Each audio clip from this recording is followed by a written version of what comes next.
All right, let's jump right in. We're heading back in time to Rouen, France, right at the tail end of the 17th century.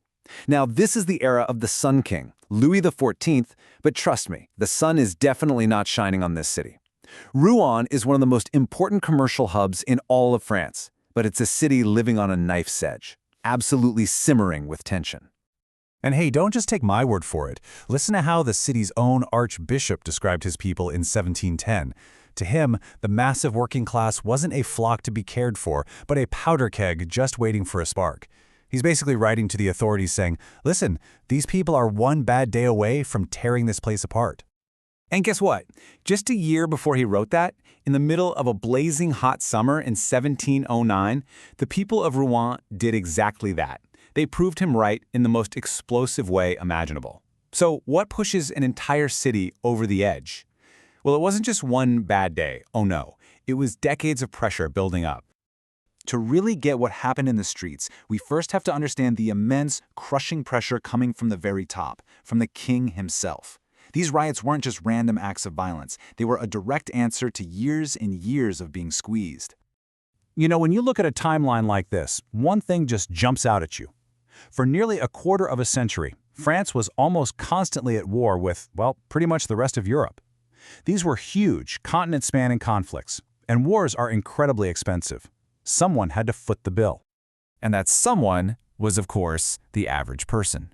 Just take the tie, which was the main direct tax in the Rouen region. In only 8 years, it shot up by 23%. I mean, just imagine your main tax bill jumping by almost a quarter in less than a decade. For the workers and peasants, this was absolutely devastating. But it wasn't just that one tax. The royal squeeze was coming from all directions.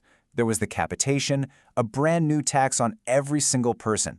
The city was forced to house and feed soldiers, young men were dragged from their homes to serve in the militia, and then, on top of all that, the king demanded these so-called free gifts, which were anything but free. They were mandatory payments.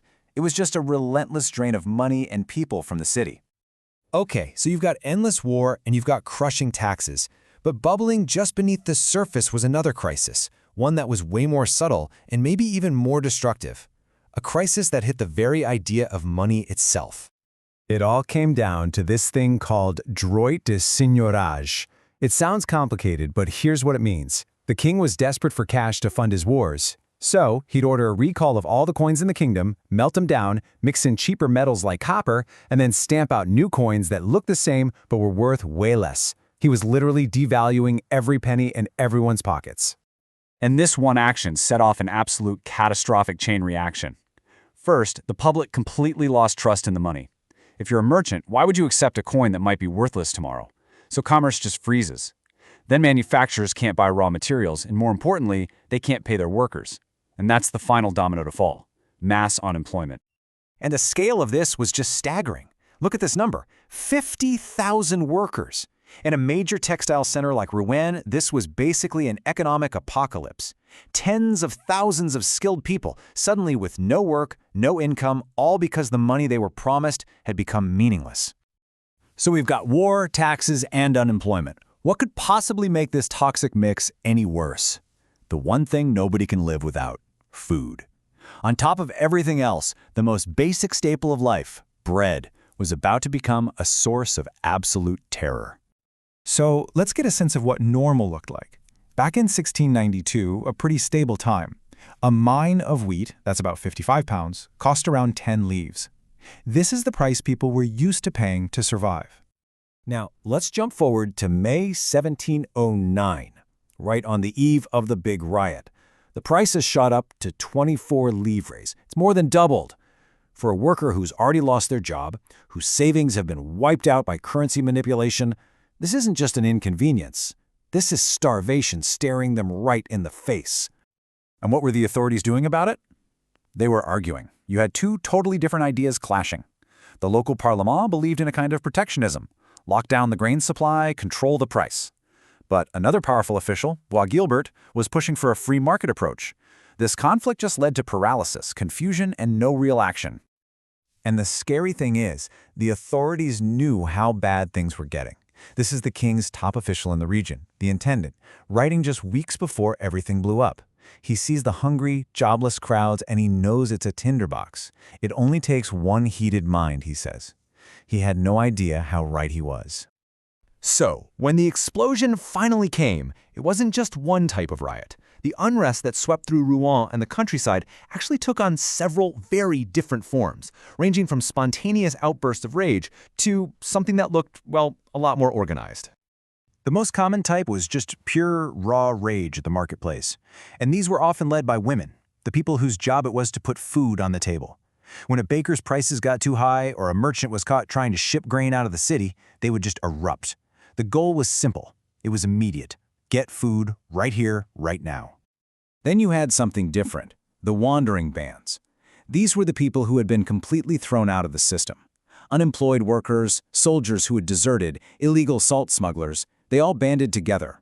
They roamed the countryside, basically operating outside the law, creating their own shadow economy just to survive. They were a sign of complete social breakdown. But the third type, this was the most dangerous to the authorities. This wasn't just a hungry mob. This was organized. We're talking about actual delegations of workers from the powerful textile guilds. They sent coordinated demands, ultimatums really, to the officials. And when they were ignored, they didn't just attack a bakery. They went straight for the intendant's house, the very symbol of royal power in their city. This was the stuff that sparked the Great Riot of July 1709. And this brings us to the biggest question of all. With all this violence, this organization, this direct challenge to the king's authority, was this a revolution in the making, or was it something else entirely? I mean, what did all this chaos actually achieve? This balance sheet really tells the story. On one side, you have the big, systemic things the rioters were screaming for. Lower taxes, money that was actually worth something, affordable bread, jobs. And on the other side, well, look at what they actually got. Temporary price controls, emergency grain sales, a few minor currency tweaks. They even got rid of the intendant they hated, only to have him replaced by another guy they disliked just as much. And this is where you see what these riots really were. They weren't an attempt to overthrow the whole system. They were a violent but ultimately understood form of negotiation within that system. Think of it like a societal pressure valve. The people pushed hard, and the authorities, terrified of a full-blown explosion, would give just enough ground to release the pressure, making these small concessions to make sure the monarchy itself survived. And all of this leaves us with this huge, fundamental question. The people of Rouen in 1709 had all the ingredients for a revolution, right? Economic collapse, starvation, a government that seemed both oppressive and incompetent. And yet, they stopped short. It really makes you wonder, what is that invisible line? When does a desperate cry for bread turn into a demand for a whole new world?